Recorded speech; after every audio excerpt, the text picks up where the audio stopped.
Olá, galerinha dos sextos anos da Escola Monsenhor Bicudo. Espero que todos estejam muito bem. Primeiramente, quero parabenizar a todos por sempre acompanharem os vídeos, acompanharem as atividades, mesmo diante de várias dificuldades, vocês chegaram até aqui. Mesmo distantes, estamos juntos.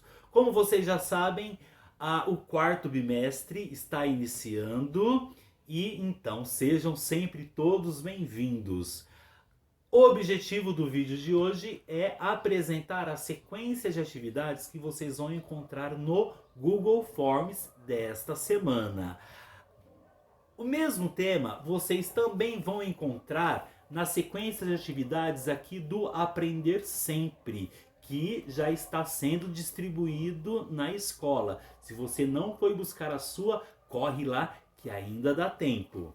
O tema de hoje, como já deu para perceber em alguns elementos do nosso cenário, é histórias de assombração e mistério.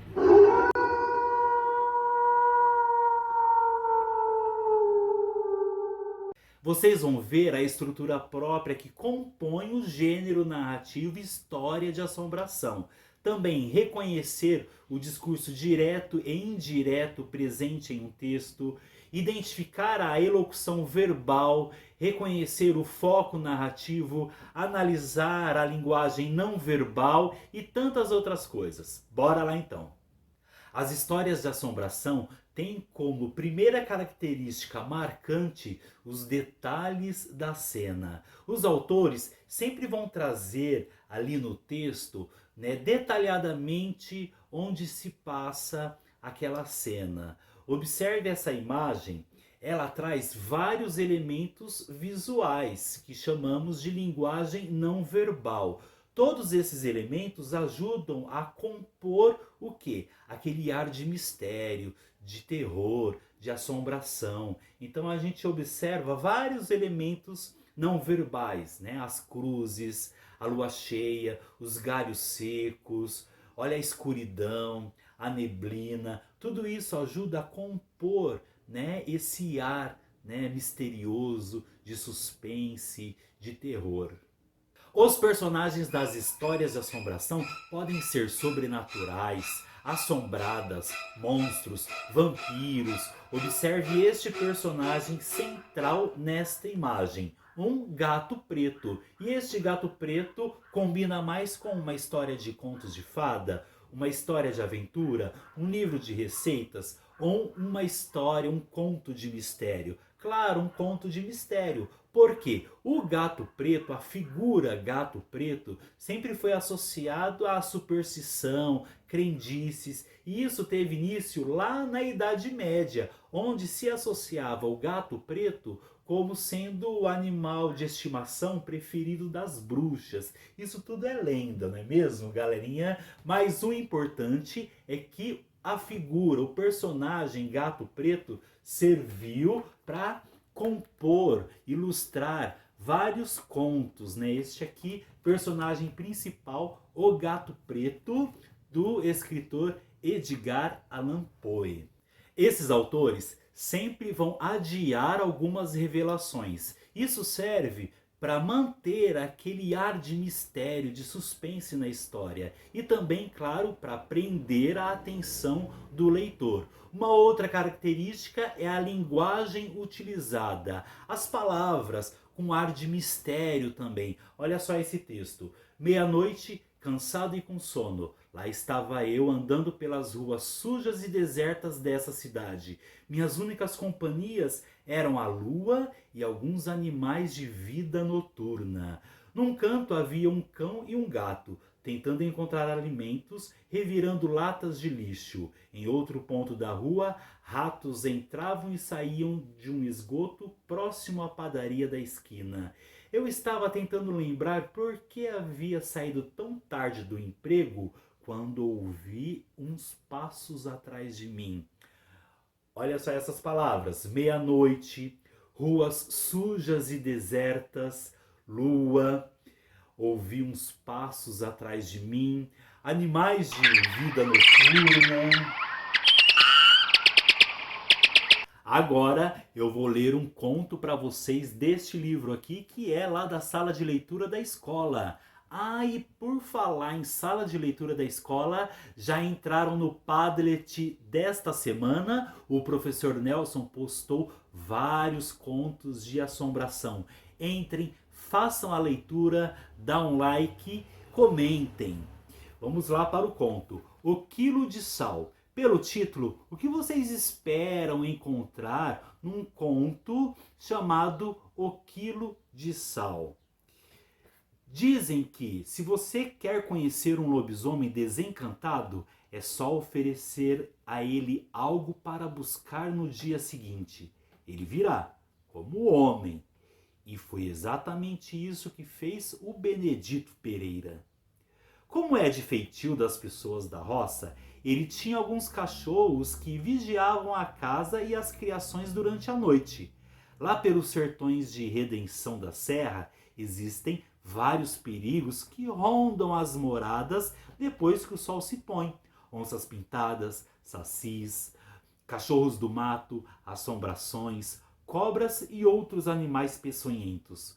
Bichos deste e de outro mundo. A casa de Benedito ficava à beira da estrada que vai para o bairro da Lagoa.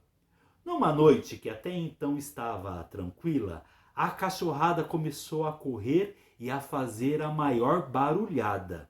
Olhando pela janela, ele viu no meio do bando de cachorros que latiam no terreiro da casa o vulto de um cachorrão preto, bem maior que os demais. Era um lobisomem. O bicho dava pegas, ameaçava e jogava pedras e pedaços de pau na cachorrada para se defender. O Benedito Pereira, que era muito religioso e não temia nada além de Deus, saiu no terreiro e se dirigiu ao lobisomem. Pois vem amanhã aqui buscar 1 quilo de sal. E foi o que aconteceu. No dia seguinte, logo pela manhã, apareceu um sujeito todo envergonhado que, lhe dirigindo a palavra, exclamou: "Vim buscar o que vosmecê me prometeu ontem à noite." Pegou o pacote de sal e foi logo embora sem dizer mais nada. Mas o Benedito Pereira nunca disse quem era esse lobisomem. Mistério. Mas e aí, sua ideia inicial sobre o título se confirmou? O Quilo de Sal. É claro, precisa fazer a leitura do conto para compreender este título. E é uma lenda contada pelos moradores da zona rural de Redenção da Serra, uma cidadezinha perto de Taubaté, aqui no estado de São Paulo. São lendas da zona rural, né, onde os moradores contam várias lendas, vários causos, né, de assombração. E o autor Maurício Pereira foi lá, ouviu essas histórias e registrou tudo aqui neste livro. E quem conta a história? Um narrador, claro, mas este narrador está em terceira pessoa. Ele conhece os detalhes, observa e narra a história, mas em terceira pessoa. Pistas, então, como descobrir que está em terceira pessoa? Ele tinha alguns cachorros. Ele quem? O personagem, o Benedito Pereira, não é o narrador. Outra pista: olhando pela janela, ele viu... Quem viu? O personagem. Ele descreve uma ação do personagem. E neste processo, o autor utiliza do discurso direto, que é a reprodução exata da fala dos personagens. Pois vem amanhã aqui buscar 1 quilo de sal. Vim buscar o que vosmecê me prometeu ontem à noite. É a reprodução exata da fala dos personagens. E também encontramos neste texto um verbo de elocução. Verbo de elocução é o que vai anunciar a fala de um personagem. Lhe dirigindo a palavra, exclamou. Exclamou, verbo exclamar. Ele antecede a fala de um personagem. Ele anuncia o que o personagem vai exclamar ali, né? Temos vários exemplos que vocês podem encontrar em outros contos também. Disse, perguntou, respondeu. Agora eu vou ler uma anedota, que são narrativas bem curtinhas e tem como objetivo surpreender o leitor lá no final. Eu escolhi essa porque traz alguns elementos da narrativa de assombração. Tia Maria, quando criança, se atrasou na saída da escola e na hora em que foi voltar para casa, já começava a escurecer. Viu outra menina passando pelo cemitério e resolveu cortar, fazendo o mesmo trajeto que ela. Tratou de apressar o passo até alcançá-la e se explicou. Andar sozinha no cemitério me dá um frio na barriga. Será que você se importa se nós formos juntas? Claro que não. Eu entendo você, respondeu a outra. Quando eu estava viva, senti exatamente a mesma coisa. Neste texto encontramos dois verbos de elocução verbal. Um que antecede a fala do personagem, até alcançá-la e se explicou. E a outra que vem após a fala da personagem, respondeu a outra. E quem conta a história? Um narrador em terceira pessoa, ele não participa da história. E a gente consegue identificar quem é este narrador, né? Quando fala Tia Maria, quando criança, ou seja, o narrador aí é a sobrinha ou sobrinho da Tia Maria. E podemos inferir também quando que aconteceu essa história. A marca do tempo nessa história. Tá aqui, ó. Tia Maria, quando criança, ou seja, essa história aconteceu no passado, quando ela era criança. Então essa é uma marca da temporalidade no texto. E o discurso direto, ou seja, a fala exata da personagem. Andar sozinha no cemitério me dá um frio na barriga. Será que você se importa se formos juntas? O discurso exatamente, a fala exata da personagem. Agora quero que vocês observem estas duas imagens e vocês vão criar uma legenda para cada uma. Legendas são textos curtos que acompanham uma imagem e dá um significado, um esclarecimento para esta imagem. Então observe aí, que lugar é este? Quem são os envolvidos? Quais elementos visuais, ou seja, linguagem não verbal, que acompanham a cena? É uma cena de suspense? Uma cena de assombração? Por que é uma cena de assombração? Então, criem lá no Forms uma legenda para estas duas imagens.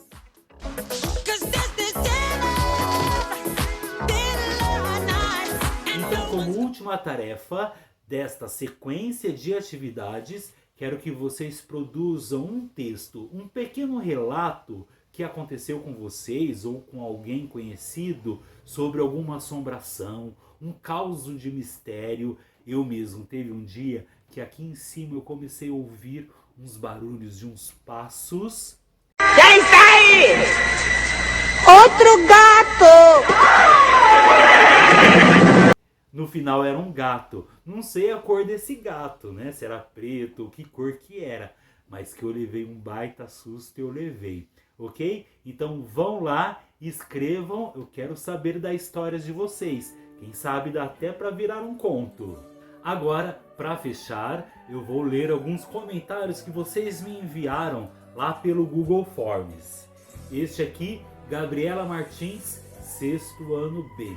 Oi, professor Elândio. Eu dou uma sugestão de aula para você. A gente pode estudar sobre bandas e grupos internacionais. Exemplo, Now Unit, BTS, Blackpink. Pesquisa no Google e vê como é legal. Por favor, eu insisto para essa aula acontecer. Eu não conheço, vou ver. Canada, Australia, Brazil and India. Korea to Russia, come get down with us.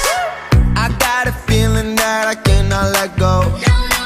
It's getting hot in here, the roof's about to blow. Been laying low and now it's time. 1, 2, 3. I know you're feeling down. Come share this feeling now.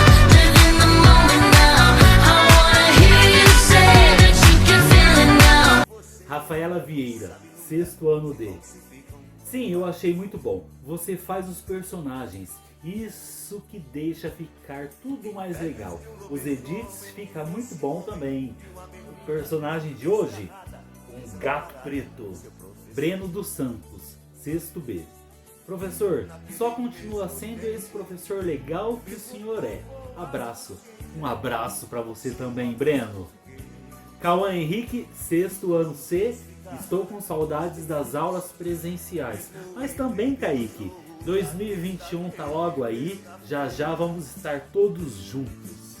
Laísa Nicole, 6º B. Estou fazendo todas as atividades, professor, não passa nenhuma. Aqui também não passa nenhuma atividade, vejo todas. Laisla, 6º ano D. Eu não estou gostando das aulas pela internet, porque mesmo com o número de professores, eu não entendo 100% tudo. Então eu prefiro estar na escola do que fazer online. Laisla, no retorno às aulas presenciais, eu quero você com esse 100% de vontade de estar no presencial. E você será uma das minhas colaboradoras. Nós vamos formar na sala grupos de recuperação. E você que já está acompanhando as atividades, ou seja, você já sabe qual é a matéria. Então você vai ajudar, orientar os alunos ali a recuperar todas essas matérias. É isso aí, galerinha. Vou ficar aqui ouvindo Now Image e aguardando as atividades de vocês, tá bom?